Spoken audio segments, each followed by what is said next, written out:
There are more seasonal allergies, pollen. Why has that increased over the years? We're going to dive into how the body reacts and adapts to pollen, how our body works, and then we're going to go into some do's and some don'ts when it comes to allergies. Okay, so allergies, allergies, hay fever, rhinitis, asthma, eczema, these are the classic symptoms that a lot of people are dealing with right now. So when we look at the trends over history, these are the types of trends that we start to see as these types of problems have gone up. So mainly you look at about the mid 1960s, that's when all these problems start to skyrocket, and since then it's just been up. So here's just to give you guys some stats on how bad this is right now. So seasonal allergies, the sun is kind of 8% of adults, 7% of children in the United States suffer with some type of seasonal allergies. When it comes to asthma, 7% of adults, 9% of children. And asthma, there's about 456,000 hospitalizations each year in the United States when it comes to breathing issues. So how did we get here? So when we look at history, I find this pretty interesting. So when we look at history, there was a elm tree disease that started in the 1920s in Europe, and basically what would happen was this beetle was attracted to elm trees, and the beetle would go inside, it would eat away the elm tree, and then its waste products would form rot in the tree, and then the tree would die. Okay, so that beetle basically hop-shipped, went over to the United States, and this was a big problem for the United States because the elm tree was like the tree of the United States at that time. So during that time, about this disease killed about 75% of the United States elm trees in the early 1920s. So you shift forward a few years after that, in 1949, a book, it's called Yearbook of Agriculture, it came out and it said, man, we got to do something with this. All our trees are dying. We need to figure out what type of trees are going to work best in all types of climates. What are the strongest? What should we do? So it's kind of fascinating because this is kind of like there's some like taboo hot topic to this topic, because the guy who came up with this was called like a sexist and all this stuff, because it's based off of male versus female trees. So they basically agreed in 1949 that they're like, yep, we're gonna all plant male trees, they're the best, they can survive everything, and no female trees. So what happened was they planted a lot of birch trees, and these types of trees, they give off pollen. Male trees give off pollen. So with that, if you just look outside right now, 70% of the trees that you see right now are male dioecious trees. Okay, so they give off all the pollen. Now the female trees, they collect the pollen. So in about 1967, we started to discover, hey, all this pollen is starting to cause these weird immune responses like allergies and asthma. And interestingly enough, when we think about this area right here, since 1995, the season of allergies has increased by about 15 days. Okay, so there's just a longer time period for you to be sick. Not only that, when you think of climate change, there's a direct, if first off, climate change is real. CO2 gas levels, as they go up, there's a direct correlation with CO2 levels and the amount of pollen in the air. So you factor in environmental factors, and then you couple that with poor lifestyle choices like poor food, stress, lack of exercise, C-sections, which we'll get into in a second here, antihistamines. It's just led to this huge pollen sneezy dust ball, right? So here's some typical treatments when it comes to asthma would be corticosteroid inhalers. So when you think about this, corticosteroids, you're pretty much, what you're pumping into your body is cortisol to help open up the bronchioles. And these types of inhalers, the side effects are runny nose, tremors, hyperactivity. When we think about allergies, the most popular ones are Benadryl, Claritin, Allegra. These are forms of called antihistamines, okay? And we'll go into a bit as far as what is an antihistamine, how does our body make it, and so forth. So Claritin, right? Live Claritin Clear every day, right? So when it comes to these types of products, guys, these are billion-dollar industries that are based off of symptom suppression rather than finding the root cause of what's going on, okay? Side effects, these actually can thicken the airways in your sinuses, dizziness, headache, drowsiness, constipation. Has anyone ever experienced these types of symptoms from taking these? Right, everyone in the crowd is saying yes, right? Dr. D. So when we think about body signals, these types of workshops, these advanced workshops, one of the things that I always want you guys to remember is how to talk body when it comes to identifying signals. Because remember, everyone in this room has been to the Get Better Results Faster workshop. Is your body smart or stupid? Smart. Smart, right? So a body signal like the itchy nose, the runny nose, the itchy eyes, that is a signal that your body is actually doing something intelligent. Why suppress it? So are you actually listening to those signals, or are you trying to suppress it? So why don't we talk about first the immune system? We're going to dive into what's its purpose, how does it work, how does it develop? Okay, so the immune system. The immune system is our defense system. So think of it like the military. We have different branches of the military. We have the Army, the Air Force, the Navy, the SEALs, the Marines, right? There's specific roles in our immune system that each player has. It's always on the lookout for a foreign invader. When we either inhale a foreign invader or we digest it or it pierces our skin, the military is there for our defense. Okay, so I wanted to show you guys, these are the different components that make up our immune system. Okay, so you have what are called primary lymphoid organs and secondary lymphoid organs. So primary ones, those are like the big ones that are responsible for a lot of the immunity. Secondary ones, they help, but they kind of take a back seat. You can lose them without dying. So that would be like your appendix. You can have your appendix removed. You can have your tonsils removed. Those are all like secondary organs. Now, primary ones will be the thymus. That's like the big dog right there. Who has even heard of the thymus? From my experience, most people have not. They hear about thyroid all the time. The thymus. So the thymus gland releases T helper cells when a patient who has AIDS has their T helper cell count go down to a certain point. When it's so low, they now have full-blown AIDS because it has to do with the problem of the thymus, and then they eventually die from something like a common cold, right? So another big one would be your bone marrow, the spleen. The spleen is kind of like a recycling station that when you have blood cells that have done their job and you don't need them anymore, this spleen kind of kills the bad ones that you don't need and recycles everything. So that's, if you guys remember, who here was at the detox workshop? We talked all about the liver. The liver does 200 things, right? It's also an immune organ. Okay, so here's kind of how it works. So you have pollen, or you have a nasty little bad guy, and you inhale that bad guy, and then the police come, and they're like, hey, there's bad guys here. We need to start shooting up the place, okay? So all that shooting and killing, that causes inflammation, okay? Now, we know that the body is smart, and typically when we hear inflammation, what do we think of? Good or bad? Bad, right? Look at inflammation. Doesn't he look like puny and just stupid? That's why I got this picture. So he's red, he's bumpy, he's ugly.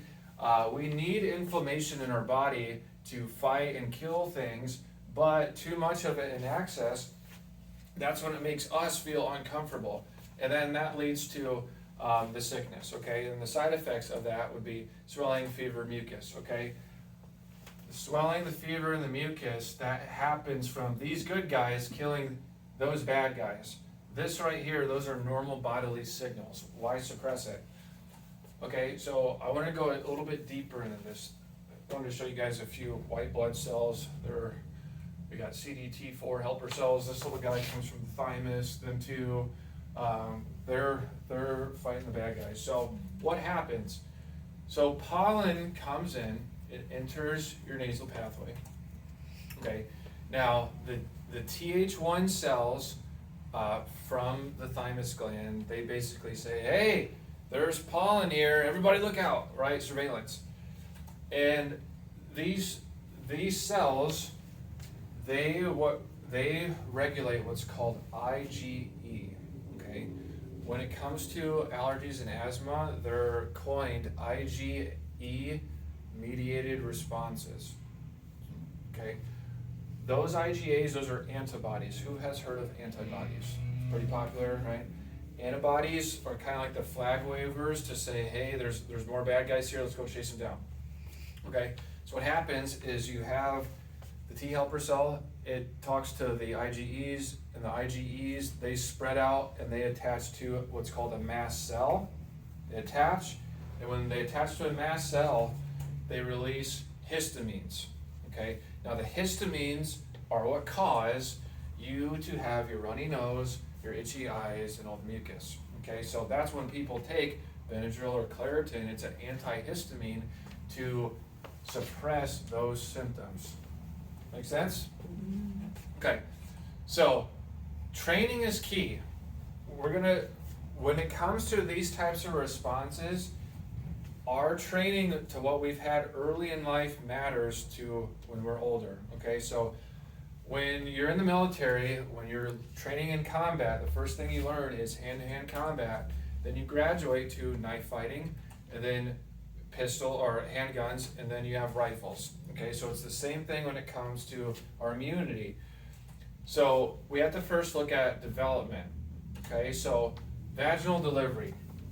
So when you are born, there is naturally, through the womb, there is some, it's very hectic, right? I haven't had a baby, but moms, what do you think? Easy or kind of hectic, right? So that struggle of the baby being compressed through the womb activates the immune system to start creating red blood cells and antibodies, okay? Just from pushing out. Now, when you're pushed out, you're covered in a casing from your mom of microflora that instantly exposes you to bacteria, so that when you come into this dirty world, that your immune response can be heightened and you can fight bad guys, right? So next would be breastfeeding. So here's like one of the coolest parts, one of the facts that I learned when I was in school, is that if a child is sick and they're being breastfed by their mother, when the child latches on, her breast tissue can sense whatever pathogen is in that child's saliva and change the product of the milk that she's producing to make the kid healthier. That's cool, isn't it?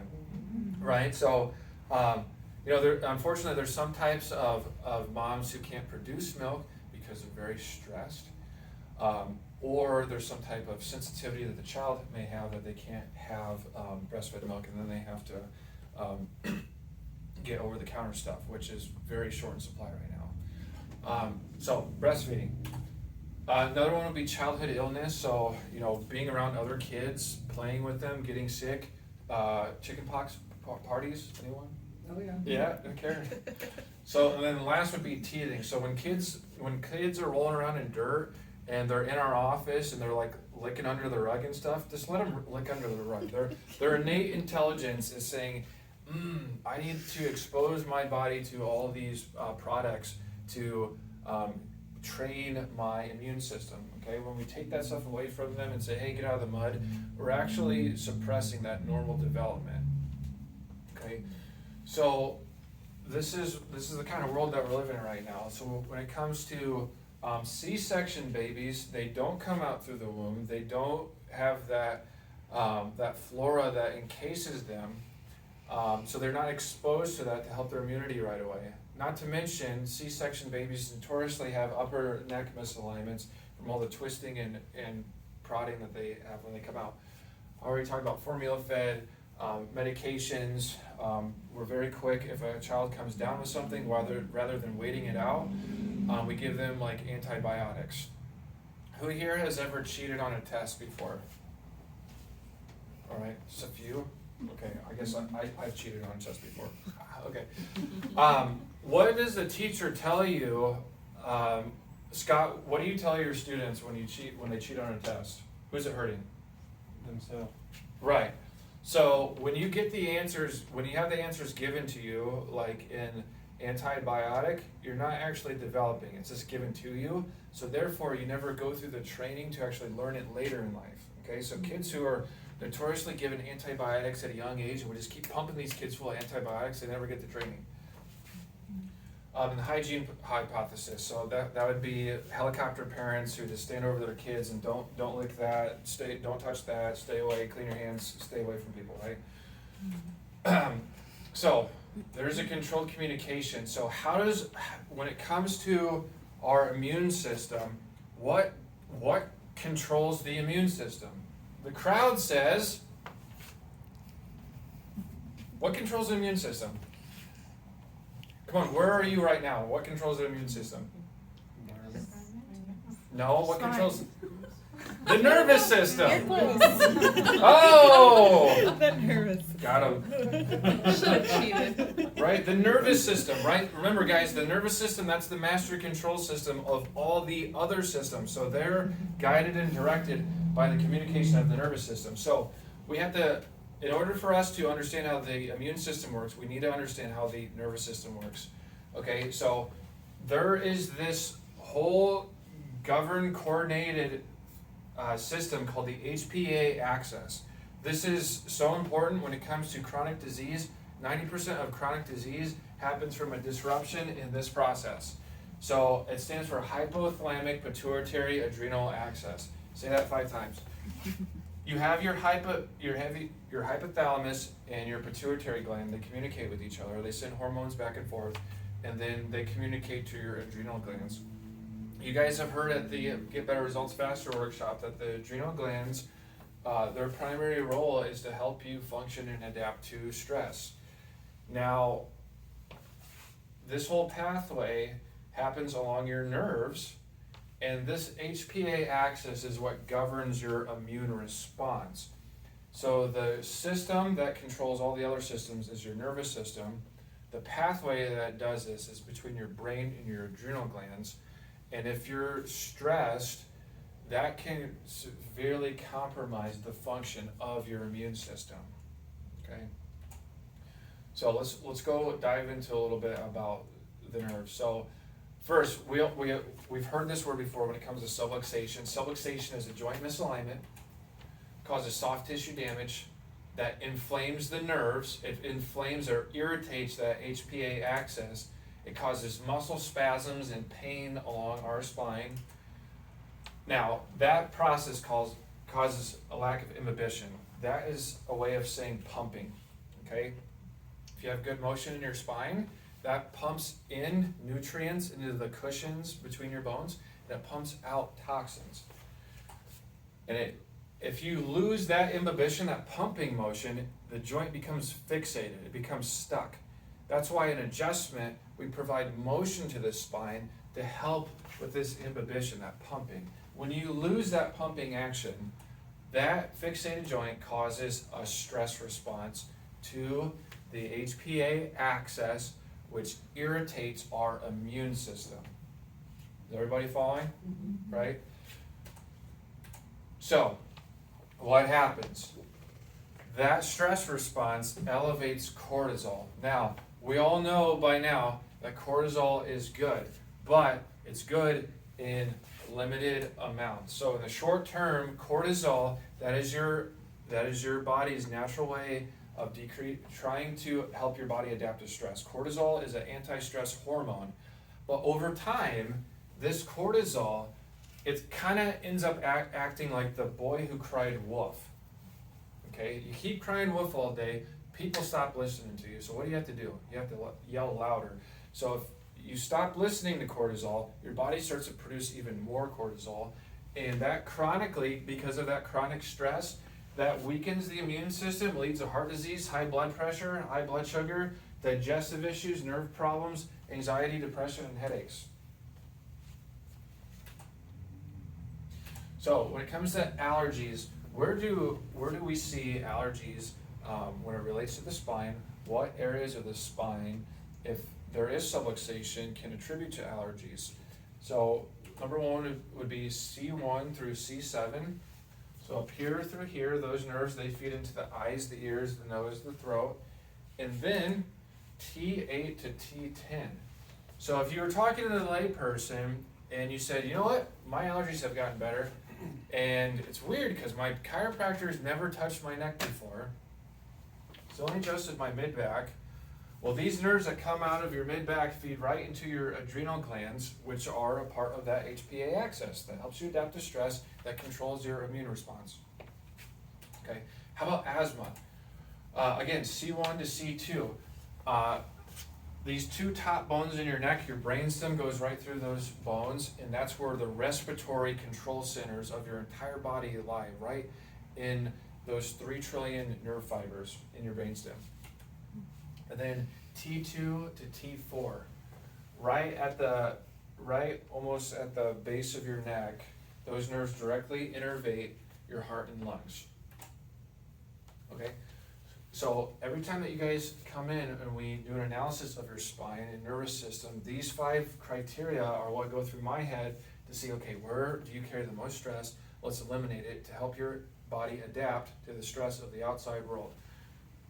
Instrumentation, we look for the swelling, the nerve inflammation. Motion palpation to check how well that joint is moving, how well it's pumping. Static palpation to feel the tightness around the muscles. Visualization, when I can see, when you guys are in your smocks, I can see the skin, I can see that swelling, which is all inflammation. And then x-ray. Okay, so we're gonna go into some of the stop doings and start doings when it comes to these allergies and asthma like things. Okay, I had a patient, I won't name his name, but he may be sitting in here, and he said that he went to an allergist and the only advice that he got from his allergist was, hey, take a shower before you go to bed. We're gonna go much more deeper than that, okay? So stop. Number one would be refined sugar, okay? When it comes to allergies, you wanna avoid refined sugar. Number 2 would be dairy, and number 3 would be white flour or wheat, okay? These are the mucus-causing foods. Now, there is if you wanna try to memory manage this, just think they're all white foods. They're all colored white, so avoid the white foods, the big 3. Now, when we think of allergies, and you wake up in the morning and you want something to eat, what is a type of meal for breakfast that has all 3 of those in one bowl? Cereal. Yes, cereal, right? You got your dairy, your wheat, your flour, your refined sugar. Nothing like Captain Crunch in the morning. Okay, so here's some fun facts for you guys. 75 to 100 grams of sugar can depress your immune system function by 40 to 50% for 5 hours. So, what does that actually mean? How much sugar are we talking? Uh-oh. Let's see. Oh, there we go. Okay, so 1 can of soda has about 40 grams of sugar. Okay, so if you were to wake up, like it's a typical American, you have your bowl of cereal, and then at lunchtime you have a deli sandwich with some potato chips, and then you wash it all down with a Pepsi, right? So that you've already hit that. So maybe you had breakfast and you had low-fat sweetened yogurt, 47 grams of sugar. Or how about a Gatorade? So when we think about the environmental aspects of pollen, we all know that there's an increase of pollen, but if you're starting the day out with copious amounts of sugar and dairy, the whole day you're going about 50% of what your immune system can function at, and then you couple on stress, and then lack of exercise, and you see how this becomes a nightmare? Mm-hmm. Okay, so here's some more starts. So this is pretty cool. Mow the grass more frequently. So when it comes to pollen, most of the pollens that we are allergic to are not from flower pollen. It's more from tree pollen and grass pollen. So you mow the grass more. As it's shorter, the grass creates less pollen. Okay, in the house, maybe switch your vacuum. Use a bag type of vacuum rather than a dustpan, because when you you can actually throw away the bag, and when you put the dustpan in the trash, all the pollen just shoots out and it's all over your kitchen. You can't see it. Do that in for you. Shower at night. Showering at night, that can just help get rid of some of the pollen that's sitting on your body. Maybe invest in a HEPA air purifier. So you could set that around your house. It has a special filter that has the correct size that it collects all the pollen in your house. Recirculate the air in your vehicle. That's what the button looks like. You all have one. So if you don't want to pump in more pollen, just get your car to the temperature that you want and just recirculate all the air. Okay, and then obviously this last one, this is more of a long-term thing, but if you want to do your part when it comes to environment and making this world a better place, we all need to do our part when it comes to reducing CO2 emissions, okay? That would mean investing in how to making your house more energy efficient, whether that be simple things like changing light bulbs, or you want to go more in depth and do geothermal or solar panels. Red meat consumption, there's many studies that show how just to process a single cow, the amount of CO2 that creates is just astronomical. Plant more trees that are low on the opal scale. So we talked about trees earlier. The opal scale are trees that produce less pollen, okay, and they also can help take in the excess pollen and absorb the pollen. Energy efficient vehicles. My goal one day is to own a Tesla. This will look really cool. Some more juice. Let's talk about some diet related things. So hydrate, I had to put with water. Some patients in the past have asked me if drinking 12 cans of Mountain Dew every day is considered water. So no, it's not. Drink with water. Water decreases the histamine response that causes the runny nose, HEIs, breathing issues. Okay, this is a cool one. Has anyone heard of Kirsten Foods? So this is a type of flavonoid, this nutrient helps reduce your histamine response. So they work similar to antihistamines. So these are found in capers, dill, onions, berries, radishes, leaves, and there's certain like cilantro. You can actually get cilantro as a supplement, and then you can also get Kirsten. I have trouble saying that word. You can also just buy a Kirsten supplement. Okay, this is a good one right here. Fasting.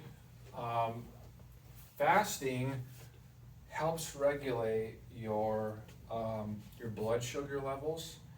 It causes your cells to become, when your body is not packed with food all the time and your blood glucose starts to drop, that's more of the natural ancestor way of survival, rather than to have 3 meals a day every single day and get your cereal and all that stuff. So what happens to the cells is that all of a sudden the cells, they sense that the blood glucose is dropping, so the cell walls start to tighten up, and that can help facilitate that histamine response. Okay, you guys who have been to the Get Better Results Faster workshop, other supplements that you can take, we always recommend the big 3. These are the 3 things that you cannot get through a daily diet. Now, I found it interesting when it comes to people with asthma. Asthma patients suffer from a vitamin D deficiency. So when you think about vitamin D, when you take vitamin D, you'll see that the daily recommended value is like 600 IUs. Okay, now just to give you guys a little bit of background of why it's 600 IUs, that is based off of vitamin D helps you absorb calcium. Okay, you need 600 IUs minimum of a day to absorb calcium, but that recommendation does not talk about how much vitamin D you need to actually have a healthy immune response. It's all based on calcium absorption. So 20,000 IUs to 40,000 IUs is the equivalent of you standing in direct sunlight for about 45 minutes. Okay, so if you have a vitamin D supplement, that, you know, if you have asthma, what I've heard, if you start to do supplements over 10,000 IU a day, you may want to ask your doctor about, hey, you know, is this an appropriate level for me? But natural from the sunlight, no issues. Our vitamin D has 5,000 IUs a day. I try to take about 2 of those a day. And then probiotics, of course, they help the gut. They help, if you guys saw that, the immune function slide with all the different organs, Pyres patches are in our intestines, and the probiotics help those out. And there's many studies that show omega-3, how that functions, or how that helps the function of immunity, okay? And most importantly, of course, have your spine adjusted, okay? So guys, I know there's a lot that we packed into this workshop. I'm curious, who here has ever like heard a bunch of awesome things from a talk or workshop before, and then like a month later you forget everything and you're like, man, that was a really awesome thing I learned. I totally forgot all of it, right? So the last thing I want you guys to do is walk out with a lot of good information in your head and only remember 10% of it. So that is why we recorded this, but the most important thing, this is gonna be on our Facebook, but the most important thing, guys, is you have to take action when it comes to these. You know, there's patients in our office who have started to take the next step when it comes to doing what they need to outside of our office when it comes to their adjustments. They're starting to exercise, they're starting to move well, think well. You gotta take action to get these types of results. If you guys know anyone who has been struggling with asthma or allergies, please let us know. We'd love to, you know, help them out. With that, do you guys have any questions for me on what we covered? I know it was a lot. AJ? On the fasting, Yeah. what's your recommendation as far as, is it 16 or is it 20? What is it? I think a 16 is more than adequate. Okay. Yeah. You and Kelly have been fasting and killing it. Anyone else? I hear a lot of things about the amount of water you're supposed to have a day. I heard your weight, half of your weight in ounces. Is that? Yeah. What do you think? So, you know, I used to,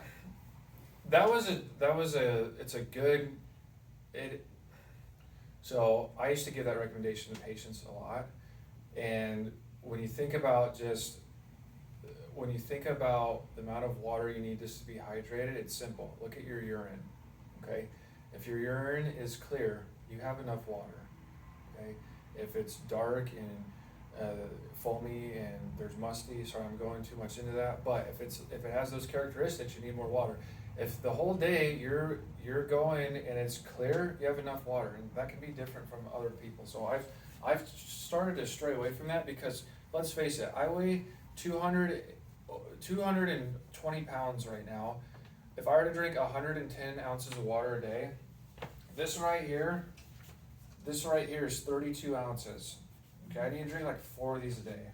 I wish I could get that much, but some people, they're not going to be drinking 150 ounces a day or 200 ounces a day. So I think that's just, it's a good thought, but I think for most people, hey, let's just start with a cup. Do you drink a cup of water?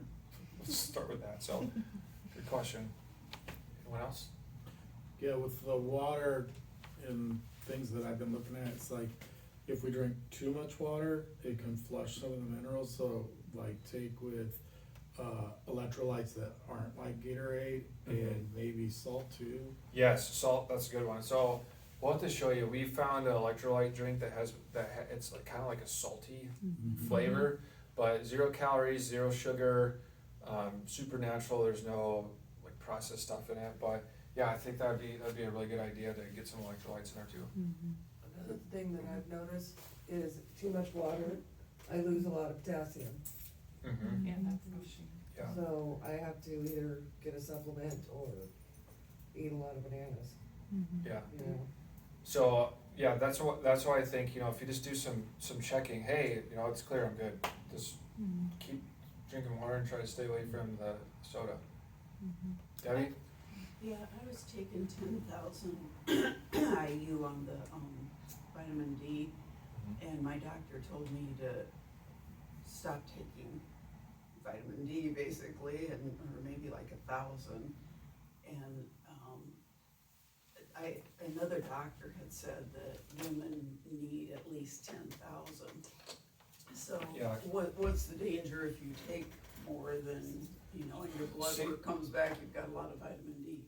See, it's interesting because there's a lot known about vitamin D, but the amount to take for each type of symptom, like, hey, I have COVID, take vitamin D. We know vitamin D is antimicrobial, but how much vitamin D? The answer is still not there. Okay, like I said earlier, standing in direct sunlight for 45 to 50 minutes, that gets you about 20 to 40,000 IU.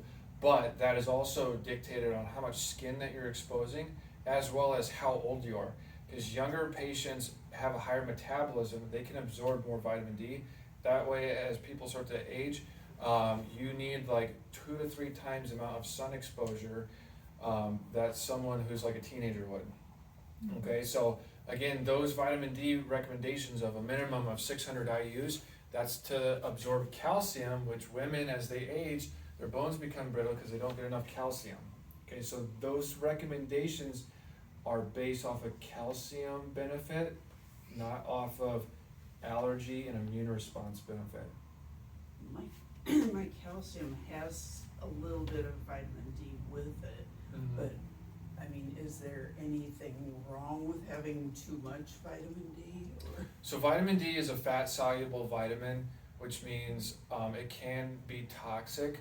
Like vitamin E, C, and E are water-soluble. That means that you pump it out of your body, you pee it out, right? So A, D, E, and K, I think I said E was the other one, but A, D, E, and K are fat-soluble. But, I mean, you would have to be consuming like a humongous amount of vitamin D, like hundreds of thousands of IUs per day, ingesting it to have some type of toxic effect, right? Because if you're in the sunlight for 2 hours, that's about 40 to 80,000 IUs, right? Do you have any recommendations for pillows? I think that the showering before bedtime is great, but I usually wake up like super stuffy, and I do have like one of those little home filters in the bedroom. But like, is there like a certain pillow that we should be thinking about for sleeping? That I've never seen anything related to allergies as far as if there's a type of like a silk pillow, if that helps like bounce the pollen off or something like that. Maybe. Usually I always talk about pillow and ergonomics and stuff like that, but another thing too that I forgot to mention is maybe routinely changing your filters, right? The HEPA filters, make sure you have those so when you're pumping in circle the air, you're not getting all that pollen in your house. Right. What else? These are good. Keep them coming. Oh, for women, it's good to get the pollen out of your hair before you go to sleep. Yeah. Cool. Well, awesome, guys. If you want to review this and watch this, we will be posting this on our Facebook. So that will be on here later this weekend, and I hope you guys have an awesome Memorial Day weekend. You too. Cool. Thank you.